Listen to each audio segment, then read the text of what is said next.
Correct boss.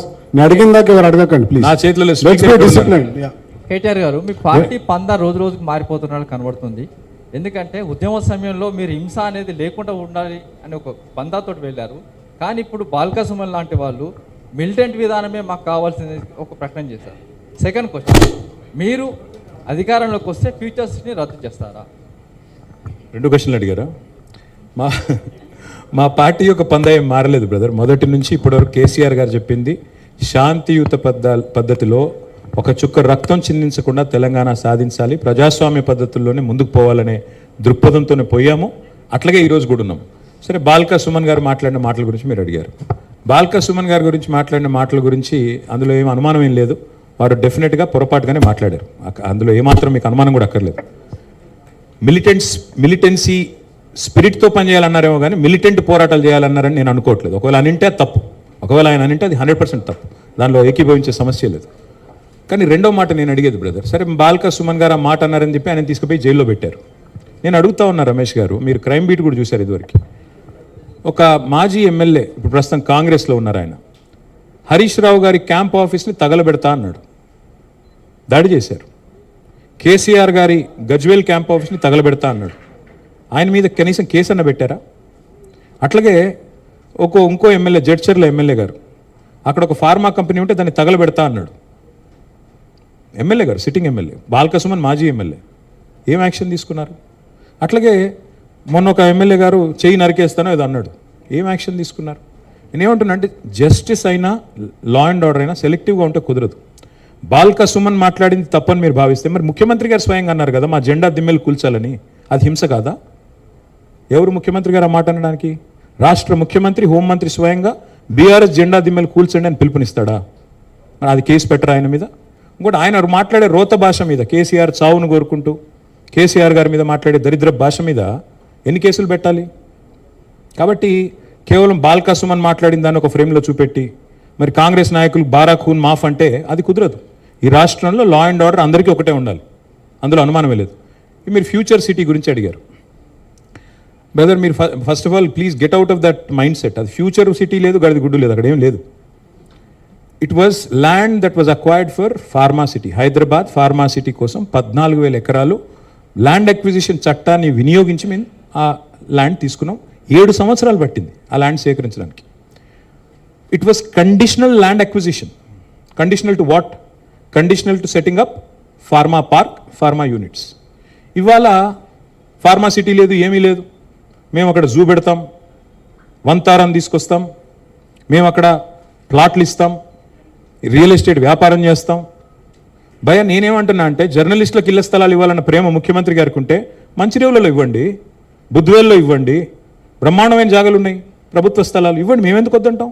మేము జర్నలిస్టుల విషయంలో, మీరు ప్రెస్ క్లబ్లో ఉన్నాను కాబట్టి మీరు ప్రత్యేకంగా మొత్తం మీరే ఉన్నారు కాబట్టి ప్రెస్ మిత్రులు నేను చెప్తా ఉన్నా, భారతదేశంలో బడ్జెట్లో జర్నలిస్టుల సంక్షేమం కోసం నిధి పెట్టిన నాయకుడు ఎవరండి? కేసీఆర్ గారి తప్ప ఎవరైనా ఉన్నారా? చూపెట్టండి నాకు. KCR is the only chief minister for the first time in the history of this country బడ్జెట్లో డైరెక్ట్గా జర్నలిస్టుల సంక్షేమం కోసం 100 కోట్లు పెట్టిన నాయకుడు కేసీఆర్. అక్రెడిటేషన్ కార్డులు, ఇక్కడ అమర్ గారు ఉన్నారు, ఇంకా సీనియర్ జర్నలిస్టులు బండారు శ్రీనివాసరావు గారు, నరసింహారావు గారు అందరూ ఉన్నారు. అక్రెడిటేషన్ కార్డుల కోసం ఉద్యమాలు జరిగేది గతంలో, కానీ కేసీఆర్ గారు ఉన్నప్పుడు 18-19 వేల కార్డులు, అక్రెడిటేషన్ కార్డులు ఇచ్చింది తెలంగాణ ప్రభుత్వం. కరోనా టైంలో ఒక్కొక్క జర్నలిస్ట్ సోదరుడికి సోదరికి 20,000 రూపాయలు ఆరోగ్య కోసం వారికి సహకరించింది కేసీఆర్ గారి ప్రభుత్వం. ఇవాళ భారతదేశంలో ఎక్కడ ఉందండి ఒక జర్నలిస్ట్ చనిపోతే పెన్షన్ ఇచ్చే విధానం ఉందా? మీడియా అకాడమీ ద్వారా ఎక్కడన్నా ఒక రాష్ట్రంలో ఉందా? ముందు పెట్టింది కేసీఆర్. జర్నలిస్టుల సంక్షేమం గురించి మాకు రేవంత్ రెడ్డి గారి దగ్గర నేర్చుకోవాల్సిన అవసరం లేదు.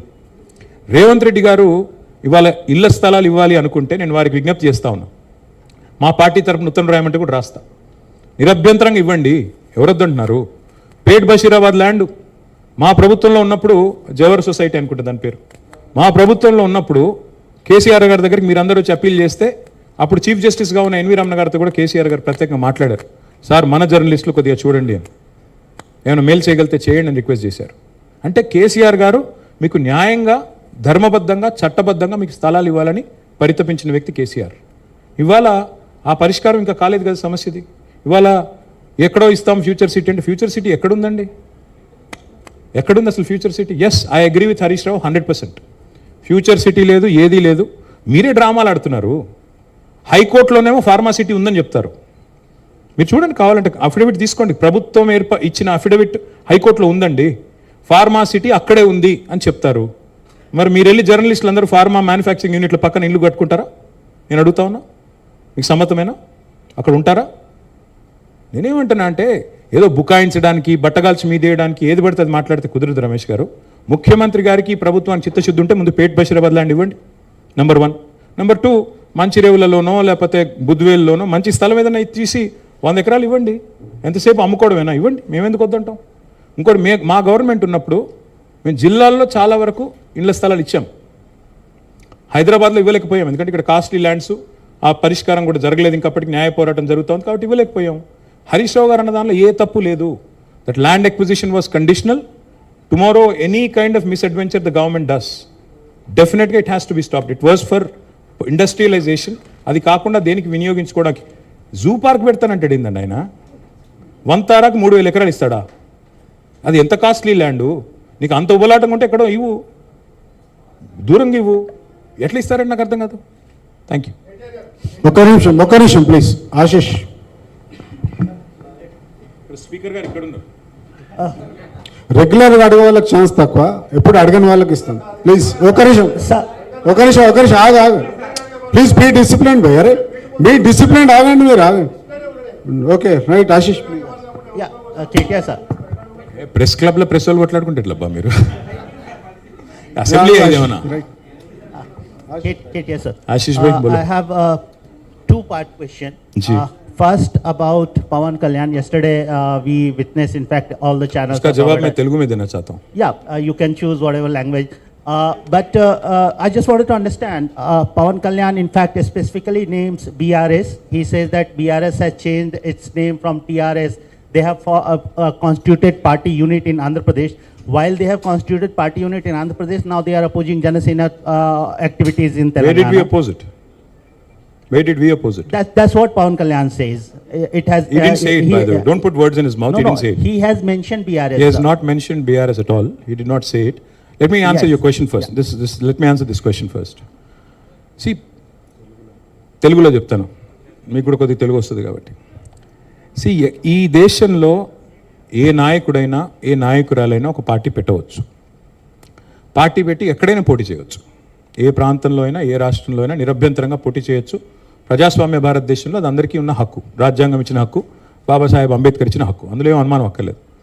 కానీ ఏ ప్రాంతంలో అయితే మీరు పోటీ చేయాలనుకుంటున్నారో ఆ ప్రాంత ఆకాంక్షలు, ఆ ప్రాంత పరిస్థితులు, ఆ ప్రాంత ప్రజలు, వారి యొక్క మానసిక స్థితిగతులు, వారి యొక్క పోరాటాలు, వారి యొక్క త్యాగాలు కూడా మీరు తెలుసుకోవాలి. వారి మీద అభిమానం ఉండాలి. నేను అడుగుతా ఉన్న పవన్ కళ్యాణ్ గారిని వాళ్ళ, మీరు కొత్తగా పోటీ చేసేది ఏముందండి? జనసేన 2023లో పోటీ చేయలేదా? మీరు చేశారు కదా అసెంబ్లీ ఎన్నికల్లో. మొన్న మున్సిపల్ ఎన్నికల్లో కూడా పోటీ చేశారు కదా 350 వార్డులో. కొత్తగా చేసేది ఏముంది? అండ్ ఇంకోటి, మిమ్మల్ని ఎవరు ఆపుతున్నారు? 2018లో చంద్రబాబు నాయుడు గారు వచ్చారు, పోటీ చేశారు. 23లో మీరు పోటీ చేశారు. పోటీ చేయండి, ఎవరు వద్దంటున్నారు. కానీ మీరు ఇక్కడికి వచ్చి మాట్లాడేటప్పుడు ఇదేదో ఆషామాషిగా ఏర్పడ్డ రాష్ట్రం కాదు, ఇదేదో అనాయాసంగా వచ్చిన రాష్ట్రం కాదు. వేల మంది బలిదానాలతో, రక్తంతో తడిసిన నేల ఇది తెలంగాణ. కాబట్టి ఇక్కడికి వచ్చినప్పుడు 1-2 సార్లు ఆలోచించుకొని మాట్లాడాలి. నేను ఒక మాట అన్నారు, ఆయన అడ్డుకుంటున్నారు. ఎవరు అడ్డుకుంటున్నారు మిమ్మల్ని? ఏదో ఊహాజనితమైన ఒక ప్రపంచం సృష్టించుకొని ఎవరు అడ్డుకున్నారు మిమ్మల్ని? 2018లో పోటీ చేస్తే అడ్డుకోలేదు, 23లో పోటీ చేస్తే అడ్డుకోలేదు, ప్రజలు అడ్డుకున్నారు. మేమేం చేస్తాం దానికి?